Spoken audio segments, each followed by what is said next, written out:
welcome to Sunday Style Guide. I'm Stephanie with Chubby Girl in the World, and today I'm feeling a little bit under the weather, so you're getting a voiceover this week. I am still kind of excited though because we're going to talk about some plus size fashion news, and also stay tuned to the end of this video so you can see how I style one of my subscribers who I also count as a close personal friend. Her name's Lori. She's fabulous, and I can't wait for you to see all the things I picked out for her. But in the meantime, let's get into some plus size news. So, fashion retailers are not really known for being plus size friendly, and this article in Fortune is talking about why fashion designers are finally starting to be more plus size friendly.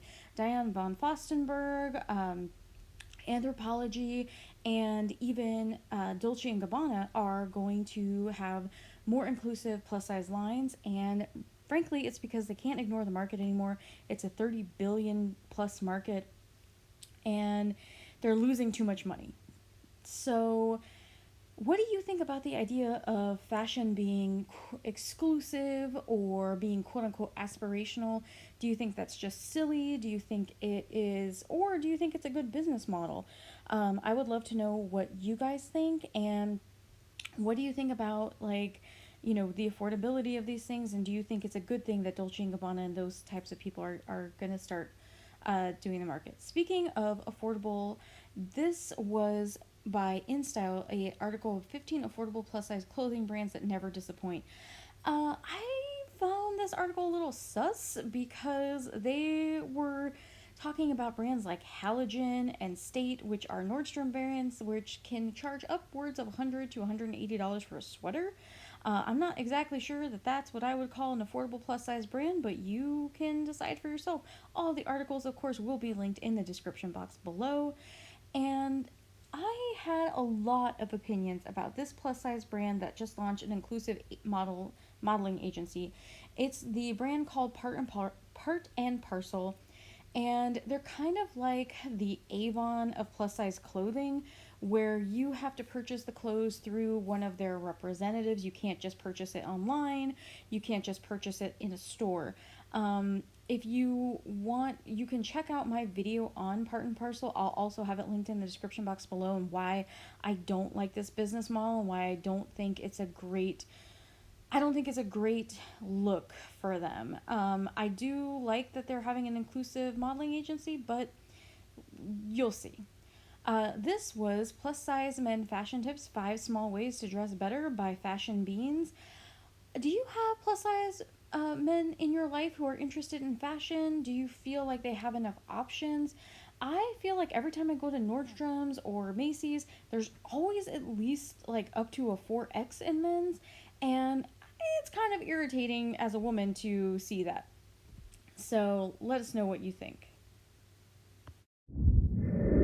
So I wanted to pick out a wardrobe for my subscriber Lori, where not for an everyday wardrobe, but a fantasy wardrobe. Like if she was going on a multi-country just trip and she was going to fashion shows and galas and balls, I just wanted to have like the ultimate beautiful fashion wardrobe for her, and I wanted to start with something that was a little bit more simple but still pretty daring. This is an orange cargo buckle skirt with a black sweater, and I think it's beautiful, but I also think it's really something very similar to like K-pop airport fashion, and something she would look amazing in because she's got that fair skin with that sort of auburn hair and these amazing like blue-green eyes.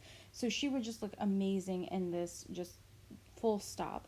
I love Reb Dolls too because Reb Dolls is size 0 through 32. They're a completely inclusive brand. So if you were a size 0 and your friend was a size 32, you could get the exact same outfit. Not that you necessarily want to, but you could if you wanted to. Now, this piece I picked out, this was the animal print in like a red sort of cheetah. And again, this is more like street fashion. This is more kind of everyday. This is closer to everyday wear, but still kind of like glammed up, kind of like bad and bougie. This is like the bad and bougie version of Lori, and just someone who wears those big gold hoops, has long nails, and is super glammed up all the time, and just, somebody who isn't they're definitely not basic, because she is definitely not a basic person. She's just an amazing person, and I really want to see her in just this glammed up, super colorful looks.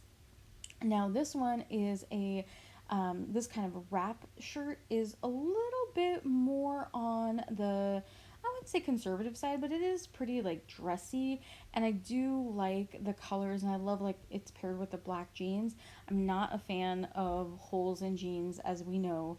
However, I'll let it slide here. But again, this is something that's more like street fashion. This is what you'd walk around downtown Milan in. This is what she would wear on her, like if she was a supermodel traveling, the world. This is what she would wear on her off days, and still beautiful, still really put together, but just a little bit more casual. And I think that it would kind of like give her that sort of bad girl vibe. Now, this is also from Rub Dolls, and I really liked this outfit because it reminded me of like somebody who was a librarian by day but a superhero by night, but still like, but made it fashion. And so to me, this is something you would wear out to a business meeting, or out to a tea with like a high tea with friends if you were in the UK, or if you had some kind of semi-formal day event to go to. It's still beautiful, like the oversized sleeves on the sweater. I love the kind of rose gold or rose print on the skirt, and the slouchy boots to me just make the outfit. I love this. I think she would look amazing in this. So this is called the Rev Dolls Go East Skater mini skirt with pockets. I love pockets in this. Now this next piece is from Loud Bodies, and it's a beautiful satin shiny dress, and it kind of reminds me of a modern day Cinderella dress. Instead of like a big ball gown, it's just this beautiful shiny party dress, and I imagine her going out to like a red carpet event in this dress, where she's just getting photographed and she's having the time of her life and sipping drinks and hobnobbing with celebrities, and I can just see her being absolutely just dazzling in this. And like, she even smells good. I'm sure she always does, but this would be perfect for like a cocktail party. Now this dress, I think this is such a beautiful old time glamour Hollywood dress. This is something that you would wear to like the Cannes Film Festival, or you would wear to a beautiful night out, or maybe she's having a whirlwind romance with George Clooney before he was married, or something like that, or whoever it is that you're into. But I think that this dress is absolutely gorgeous. The fade from the black to the silver is just amazing. I just think it's amazing. Now, this next one is a beautiful red, shiny disco ball of a dress. I think that this would look amazing with her auburn hair, because her hair is almost the same color as this model's, and she actually looks very similar to this model. So I think that's what caught my eye about this. It just looks really beautiful. It's very 70s inspired, and you would not go amiss at the Hollywood Roosevelt hotel. Like, you could check in this and they would mistake you for a starlet.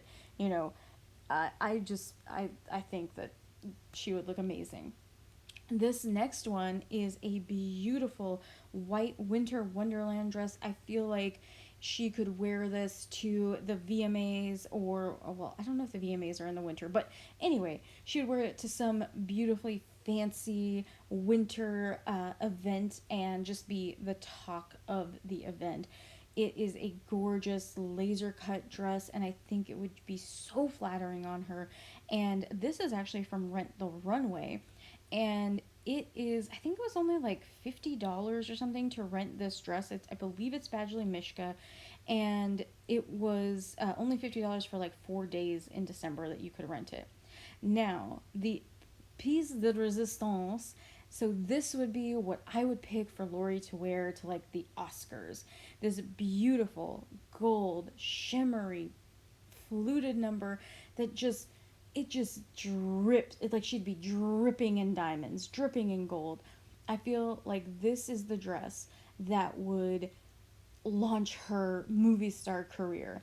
And I just loved picking all of these things out and kind of like imagining what her adventure would be like, the, you know, the things that she would do, the places she would go in these dresses. It's so much fun to kind of like play pretend and dress up. Do you guys ever do that in your head where you just kind of think of what you would wear to certain events, even though you probably won't ever go to them? Like, I'll probably never end up at the Oscars, but if Lori did, this is what I'd pick for her.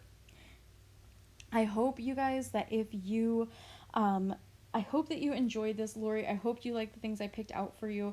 I am going to get going because my voice is going to go any minute.